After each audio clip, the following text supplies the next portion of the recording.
all the way to '06. So it stayed 200,000 for that entire time because it's a safe, stable area. It's not going to give you great growth. So in '06, she says, oh, I'm missing out on the market growth. So I'm going to swing it back into the market. And crazily, in '08, this thing from '06 to '08 grew to 600,000. But what happened in '08 again? Market tanked. So later in that year, it went down to 300. And she never to be moved ever again.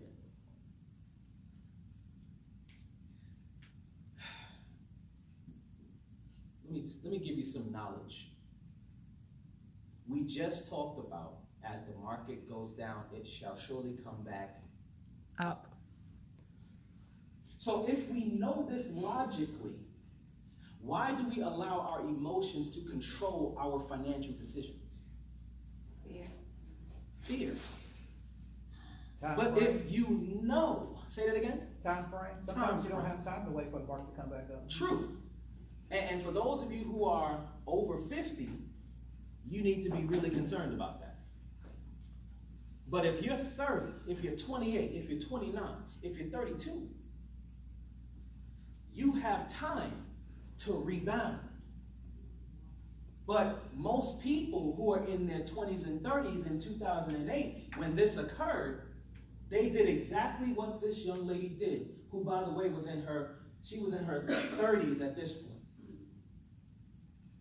So, matter of fact, no, I'm sorry, her 40s at that point, which she still could have rebounded.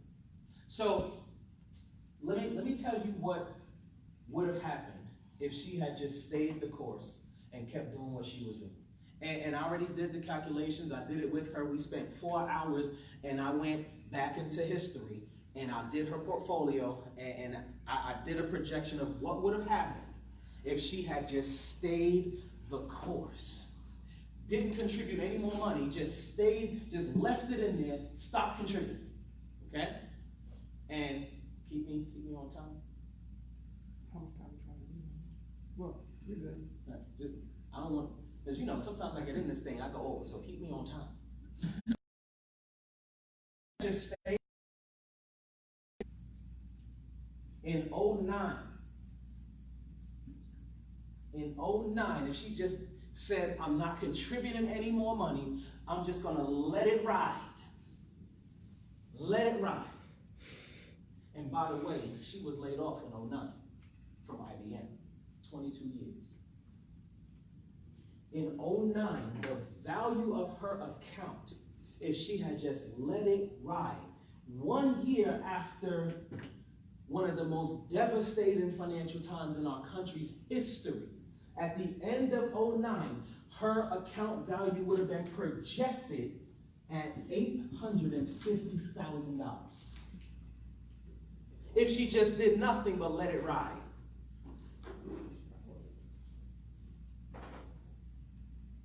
Let it ride.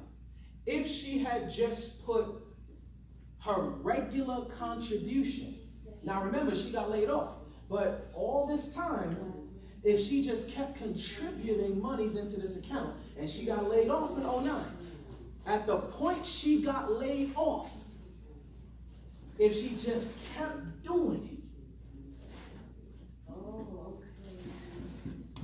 How long has this been? she would have had $1.7 million in that account. This is about savings. 1.7, almost $2 million. When I showed this to her, she damn near threw up. Because she said, where were you in '01? How soon did you hear? I told her I was still living in New York, and I wasn't in Georgia, so I wouldn't have met you anyway. So, This is the impact of emotions on your money. But you gotta understand the market. The market, we know this. We've been taught this. We've been taught when it goes down, it goes up, the market fluctuates. Who does not know that? We all know this. But triggers make us do things that we shouldn't do. Now, once you get into your 50s, now it's time to start moving monies into areas where they're now protected. Now you need to talk to Mr. Hudson, and he's going to talk about, look, and even before then, he's going to talk about your wills, your trust, your estate. You have an estate built. You got to understand that the downturns in the market are not bad times. Those are buying opportunities. Who's heard buy low, sell high? How many of you do that?